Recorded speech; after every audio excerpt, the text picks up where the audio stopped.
केदारनाथ अग्रवाल की ये कविता है, प्यासी धरती की पुकार सुनता है बादल। ये दो कविताएं रही थी, एक और रही निराला के प्रति, शायद। हाँ, निराला के मैम एक जागरण की कामना भी है।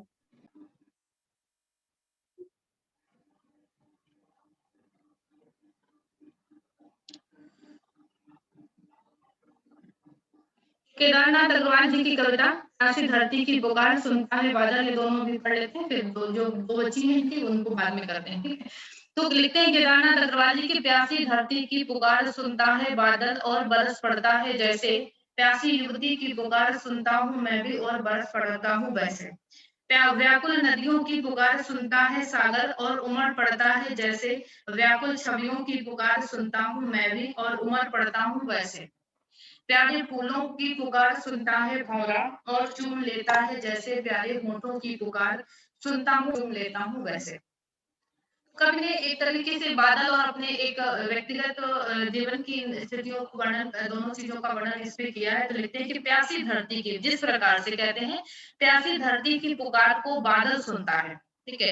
लिखते हैं कि जिस प्रकार से प्यासी धरती की पुकार को बादल सुनता है और उसकी पुकार को सुनकर के वो बरस पड़ता है, ठीक है, मानो वो उसकी पुकार को सुनकर बरस पड़ता है।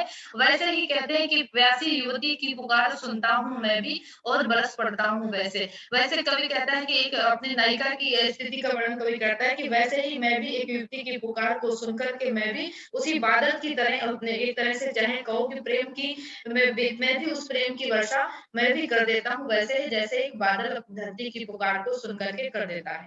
व्याकुल नदियों की पुकार सुनता है सागर और उमड़ पड़ता है जैसे, व्याकुल छवियों की पुकार सुनता हूँ मैं भी और उमड़ पड़ता हूँ वैसे। कवि कहते हैं कि जिस तरह के व्याकुल नदियों की पुकार सुनता सागर सुनकर सुनता है और उमड़ पड़ता है, ठीक है, व्याकुल नदियों की पुकार सागर को सुनकर के सागर उमड़ पड़ता है, जैसे व्याकुल छवियों की पुकार वैसे ही मैं भी कहता हूँ कि व्याकुल जो छवियां हमारे सामने व्याकुल दिखाई पड़ती हैं, मैं भी उनकी उस पुकार को सुन करके मैं भी उसी सागर की भांति मेरा हृदय भी उमड़ उमड़ पड़ता है, ठीक है। और कहते प्यारे फूलों की पुकार सुनता है भौरा और चूम लेता है जैसे, कवि कहता है कि जिस तरह से प्यारे सुंदर फूलों की पुकार को सुनकर के भौरा उनके पास आकर के उनको उन भौरों को चूम लेता है, वैसे ही मैं भी कहता हूँ प्यारे उन होठों की पुकार सुनकर कवि कहता है मैं भी उन भौरे की तरह मैं भी चूम लेता हूँ।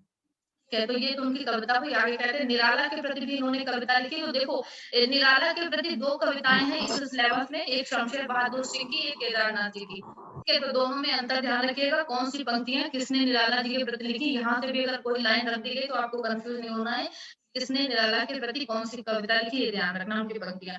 तो लिखते हैं आगे कि मानव अपमान के हलाहल को पान किया, नीचे रहे ऊंची कर कविता को मान दिया, जीवन में गंध गान छंद प्रवाहमान किया, तुमने स्वर लहरदार जन मन में तान दिया, पत्थर को तोड़ रही नारी के साथ जिए, महंगू के साथ रहे महंगू का हाथ लिए, खेतों को हंसिया से काटते किसान बने, मोरों के पंख खोल नाचते विहान बने।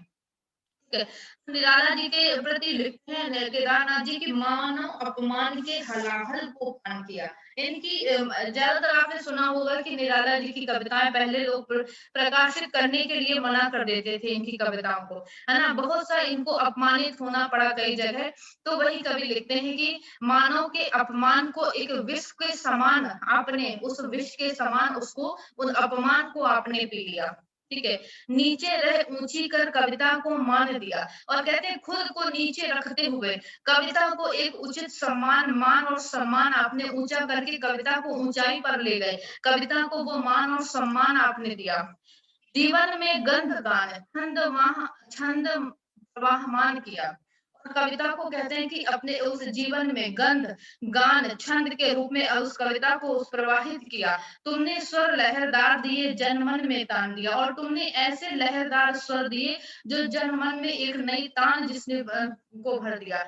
और कहते हैं कि पत्थर को तोड़ रही नारी के साथ जिए, यानी कि तुमने जो नारी तोड़ की पत्थर कविता लाला जी लिखते हैं, तो कहते हैं तुमने यानी कि तुम उन संवेदनाओं को नारी की संवेदनाओं के साथ तुम जिए, यानी नारी जीवन की उस विडंबनाओं को, उस स्थिति को भी तुमने अपनी कविता में प्रस्तुत किया।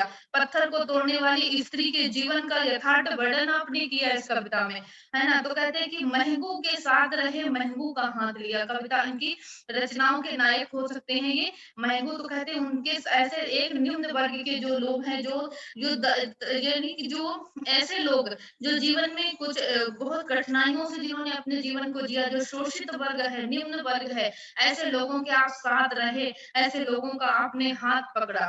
खेतों को हंसिया से काटते किसान बने, और कहते हैं आपने किसानों को के जीवन को भी अपनी इस कविता का हिस्सा बनाया एक तरीके से, यानी किसानों को किसान के रूप में किसान को भी आपने अपनी कविता में संपूर्ण महत्व दिया, महत्व सम्मान दिया। मोरों के पंख खुद नाचते बिहान बने, और कहते हैं कि मोर जैसे पंख खोल करके एक आकाश में खुले होकर के नाचते हैं, वैसे वैसे ही आपने भी जीवन के हर पक्ष को अपनी कविता के माध्यम से उजागर करने का प्रयास किया। तो कवि कविता निराला जी की उनकी महानता, उनकी कविताओं में उनका जो चरित्र है, जो उन्होंने लोगों के निम्न वर्ग के शोषित पीड़ित वर्ग का चित्रण किया, उसी के आधार पर कवि ने ये कविता लिखी।